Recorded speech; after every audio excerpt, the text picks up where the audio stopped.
Hey yo lur, pernah nggak sih kalian bayangin ya, hidup di dunia yang nggak perlu kerja, makanan udah tersedia dengan gratis, nggak ada cicilan, nggak ada musuh sama sekali, dan kalian cuma perlu makan dan juga tidur.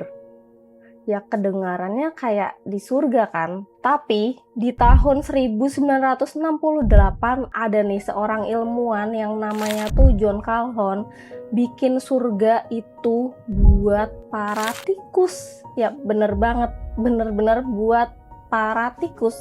Namanya adalah Universe 25. Hasilnya bukannya jadi peradaban yang maju, tapi tikus-tikus ini tuh malah milih buat punah.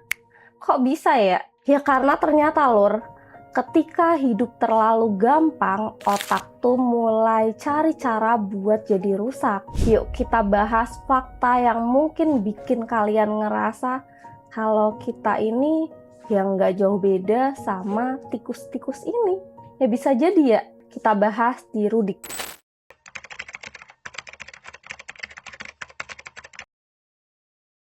Sebelum sampai pada eksperimen yang namanya Universe 25 yang sangat terkenal pada masa itu ya, seorang ilmuwan di National Institute of Mental Health bernama John Calhoun telah membangun 24 kota untuk tikus atau koloni tikus sebelumnya dengan parameter yang sangat berbeda-beda. Jadi Universe 25 ini itu adalah literasi ke-25 dalam penelitian panjangnya ini lur, mengenai kepadatan populasi dan perilaku sosial pada para tikus ini. Pada tahun 1968, Calhoun ini tuh memulai eksperimen Universe 25 ini dengan memasukkan 4 pasang tikus Norwegia ke dalam kandang berukuran 101 x 101 inci yang dirancang sangat khusus.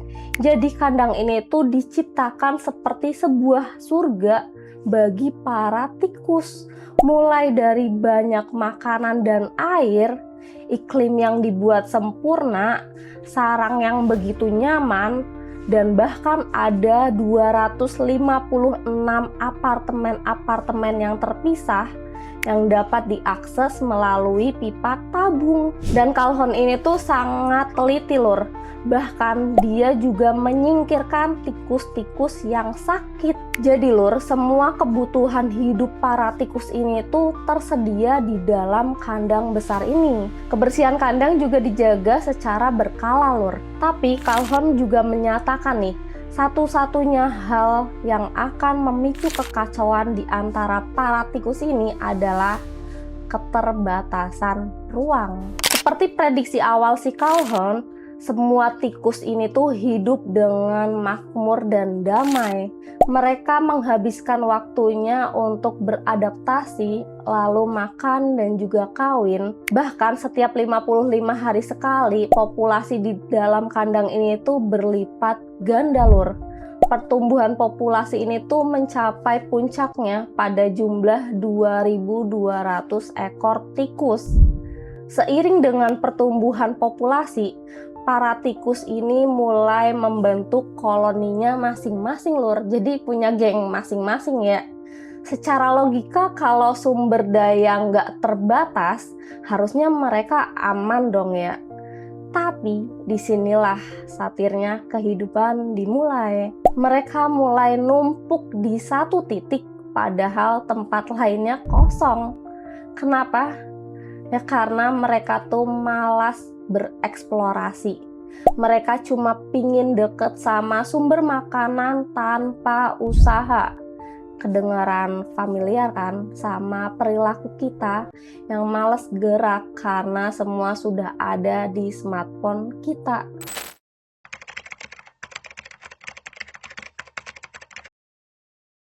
Hingga masuk ke hari 315. Populasi ini tuh ada sekitar 600 ekoran.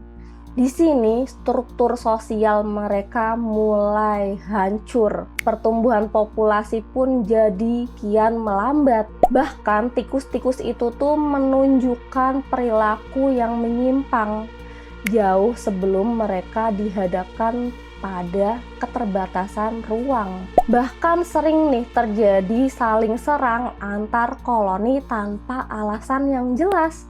Para tikus juga sering menyerang rekan satu koloninya sendiri, padahal tidak ada kan yang perlu mereka perebutkan atau pertahankan, karena semuanya udah tersedia kan. Tikus-tikus jantan bahkan mulai bertindak agresif lur, dan menyerang para tikus betina dan tikus yang lebih muda. Perilaku seksualnya juga sangat menyimpang lur, seperti homoseksual dan juga hiperseksual mulai terjadi di kandang besar itu. Perilaku menyimpang ini tuh menyebabkan terhambatnya pertumbuhan populasi dan angka kematian yang makin meroket lur. Ada juga nih salah satu kelompok tikus jantan yang Calhoun sebut sebagai the beautiful ones, hanya peduli pada tidur, makan, dan penampilan diri mereka sendiri. Jadi tikus-tikus ini tuh lebih terawat dibanding tikus yang lainnya. Kelompok tikus jantan ini tuh nggak memiliki keinginan untuk berinteraksi dengan tikus lain lur, dan terus mengurung diri dalam apartemennya. Bahkan yang lebih parahnya lagi, insting keibuan para tikus betina juga ikut hilang. Tikus betina ini mulai mengabaikan anak-anaknya, bahkan juga ada yang menyerang anak-anaknya hingga tiada. Ya kenapa? Ya karena mereka tuh benar-benar stres secara sosial. Sebagian besar tikus betina ini menghindari huru-hara dengan berdiam diri di setiap apartemennya. Mereka memilih mengisolasi diri, dan beberapa kelompok betina yang lain juga menjadi lebih agresif dan menolak untuk kawin. Di dunia yang sempurna ini tuh mereka kehilangan kemampuan buat jadi orang tua yang benar-benar waras lur. Mereka punya segalanya ya, kecuali mental yang tangguh. Ironis kan? Tikus yang lahir di tengah kekacauan ini bahkan nggak bisa membentuk ikatan sosial yang normal lur. Bahkan ketika mereka ini dikeluarkan dari Universe 25 dan diperkenalkan dengan tikus normal, di luar lingkungannya itu tetap nggak bisa berperilaku yang normal. Mereka kayak menghindari interaksi secara sosial. Ya kayaknya mental si tikus ini tuh bener-bener udah pada rusak sih.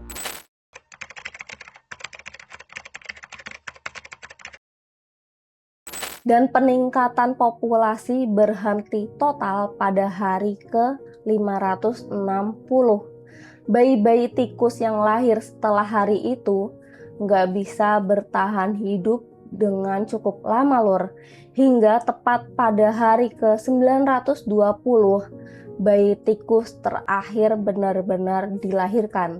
Sejak hari itu benar-benar nggak ada kelahiran lagi nih lur. Para tikus di dalam kandang ini tuh lur saling menyerang satu sama lain, dan para tikus ini tuh benar-benar semuanya menjadi brutal, kehilangan kepekaan sosial, dan memiliki kesulitan hidup dalam berkoloni lur. Dan pada akhirnya populasi yang mencapai puncaknya pada jumlah 2.200 ekor ini terus mengalami penurunan lur.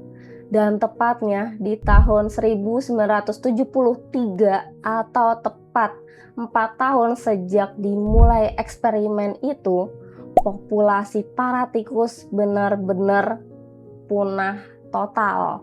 Padahal makanannya tuh masih numpuk banget lur. Jadi pertanyaannya, mengapa sih tikus yang harusnya hidup bahagia malah jadi punah, padahal makanan dan minumannya dikasih terus kan, nggak perlu nyari kan. Nah ternyata lur, hal ini tuh ada kaitannya dengan kepadatan penduduk. Calhoun ini menyebutnya dengan istilah the behavioral sink.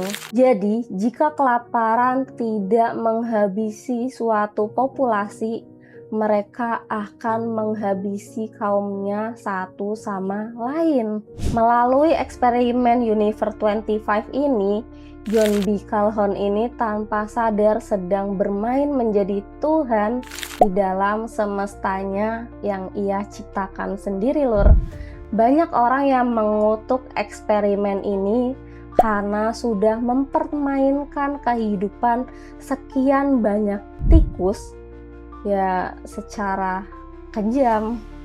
Tapi di satu sisi nih, banyak yang mempercayai eksperimen ini sebagai skenario masa depan yang mungkin saja terjadi bagi semua spesies, termasuk kita manusia. Ya pelajarannya buat kita apa? Bahwa kehidupan yang berlebihan itu kayak racun lur. Manusia itu sebenarnya butuh tantangan, butuh konflik yang sehat, dan butuh peran sosial buat tetap waras kan. Universe 25 ini bukan cuma cerita soal tikus di laboratorium, tapi peringatan buat kita yang hidup di era serba instan ini. Kalau kita berhenti berjuang, berhenti peduli sama peran kita di masyarakat, dan cuma fokus sama kenyamanan diri kita sendiri, ya selamat datang di Universe 26, alias dunia nyata tempat kita tinggal sekarang. Kita tuh bukan kekurangan sumber daya, kita cuma kelebihan orang yang merasa cukup hanya dengan bernafas. So gimana menurut kalian lur? Masih pingin hidup di surga dunia dan gak mau berjuang lagi? Atau kalian mau tetap berusaha buat gapai goals kalian? Tulis pendapat kalian di kolom komentar ya.